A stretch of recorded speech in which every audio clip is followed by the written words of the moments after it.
the minority says, you are in government, the people voted for you to come and serve them. So you have a lot of things to do in Parliament. Why are you now blaming the minority for not doing your job? In fact, last week, your members were also not in Parliament. They were found with the Vice President campaigning. So why the blame game?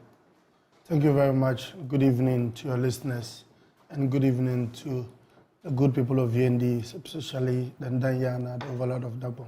Thank you very much for giving me such a good opportunity to also have that to our discussion with you.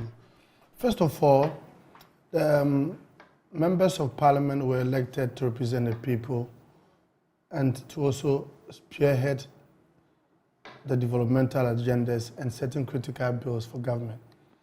And before we swore in as members of Parliament of the 8th Parliament, we all saw what happened, the drama in the chamber emanating from the NDC, because the issue about Jason Christian's entrance and the issue of the court's issues that were served to him was something that was of confusion. And at the end of the day, we tried to resolve that and made sure that we made cool heads to prevail. So therefore, we, the members of Parliament from the New Patriotic side, have 138 plus the independent. So therefore, we have the majority in Parliament. And we believe that by the situation as we find ourselves as parliamentarians, is what God had given to the 8th Parliament, and for us to try and cooperate with one another. But what is happening of late, I first of all want to state that MPs were not busy campaigning with the Vice President. We saw a few of them there. Yes, you said a few of them. And I can tell you that... But your chief whip said that there was none campaigning. But then our cameras caught a number of them campaigning for the Vice President. The sitting times in Parliament differs. We normally sit on Tuesdays up to Fridays. Yeah. And the Vice President's campaign was more or less during the weekends. And no, within the week, we also covered live when he was in... which region? Was it in OT region? He was in one of the regions. OT region? I know he was in Ashanti region. Then Alan is the one who was in OT region to wrap up his campaign. Yes. So it was within the week. Yeah, but it's unfortunate for it to be like MPs have abandoned their responsibility and are busily campaigning for the Vice President. We all come to Parliament, and before we came back about 2 weeks ago, it was a strategy the NDC people came up by saying that they wanted to hold us to ransom. And I think that it is something that is very unfortunate, because we were all voted for to represent our people.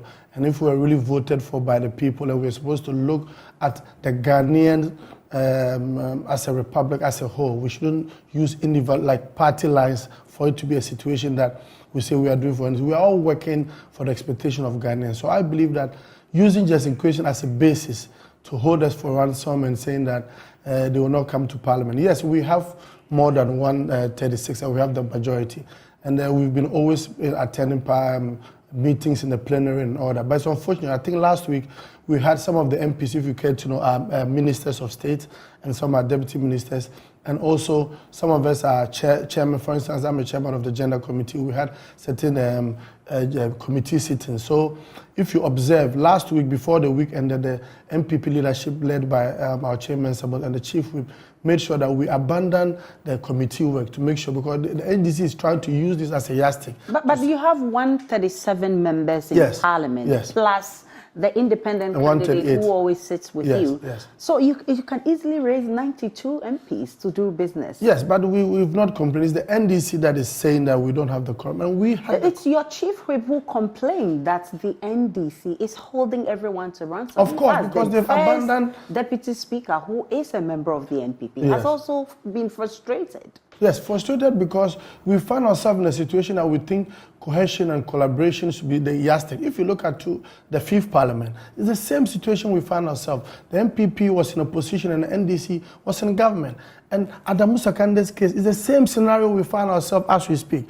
We didn't say because Adamu Sakande or because we're in minority, we're going to hold the party to ransom. So we believe that the same blood that runs through the veins of Adamu Sakande is the same blood that runs through Justin Christian. And it shouldn't be an issue that NDC should use this as a basis to say they are holding us to ransom. It's not about us, it's about the people of Ghana.